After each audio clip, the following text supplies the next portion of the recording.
Hello everyone, আজকে আমি আমার স্ট্রেসফুল ডিউটি শেষ করে চলে গেলাম এক কলিগের ছোটো বোনের ইউনিভার্সিটিতে। আজকে এখানে পিঠা উৎসব ছিল। ওখানে যাওয়ার পর দেখলাম বেশ ক্রাউড ছিল। দেন আমরা ওদের স্টলে চলে গেলাম।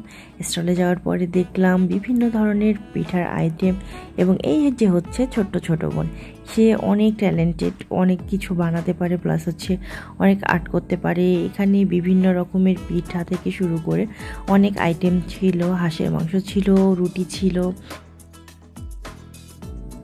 আমরা চলে আসছি একদম শেষ পর্যায়ে, যার কারণে অনেক আইটেমই পাইনি। বাট যেহেতু আমি মিষ্টি খুব একটা খাই না, যার কারণে আমি ঝাল ঝাল যে আইটেমগুলো ছিল বেশ কয়েকটা নিয়ে আমি আর সানিয়া আপু এবং শারমিন আপু মিলে খাইলাম। এদিকে শারমিন আপু আমাদেরকে রিভিউ চাচ্ছিল যে কেমন হয়েছে। দেন আমি তাকে রিভিউ দিলাম। এখানে যতগুলো স্টল ছিল সব থেকেই ভালো আইটেম ছিল এখানকার। দেন আমরা খাওয়া দাওয়া করলাম। খাওয়া দাওয়া করার পরে এদিকে দেখলাম আমাদের ছোট ভাইকনা সবাইকে হাতের মধ্যে আর্ট করে দিচ্ছে।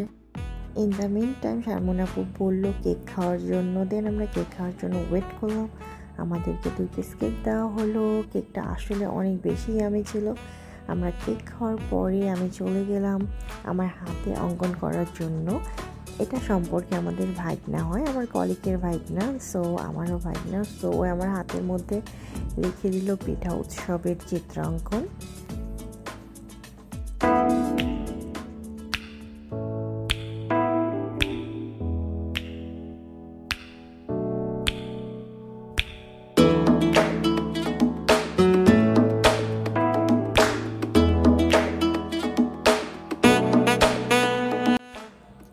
পিঠা উৎসব লেখা অলমোস্ট শেষ। এইদিকে শারমিন আপু তার স্টল নিয়ে স্লোগান দিচ্ছিল। দেন ওই স্লোগান কতক্ষণ শুনলাম।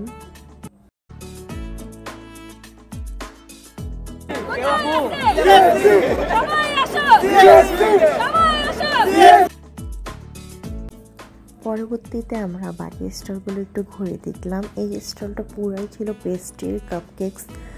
এটার ডেকোরেশনও মোটামুটি ভালোই ছিল। দেন এখানে অনেক সুন্দর একটা ডেকোরেশন করা পিঠার হচ্ছে স্টল ছিল।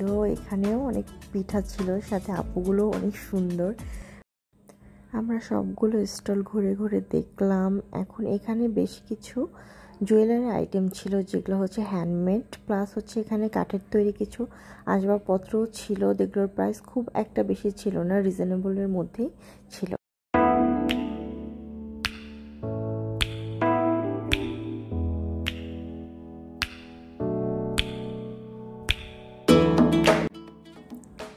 এই স্টলটাতে তারা গাঁদা ফুল দিয়ে ডেকোরেশন করেছে। আবার এখানে একটা আশ্চর্য জিনিস ছিল, আশ্চর্য জিনিস ঠিক না, রাজহাঁসের ডিম ছিল, যেটার প্রাইস খুবই হাই ছিল, পার পিস 300 টাকা। আর এটা অনেক সুন্দর করে আঁকানো হয়েছে।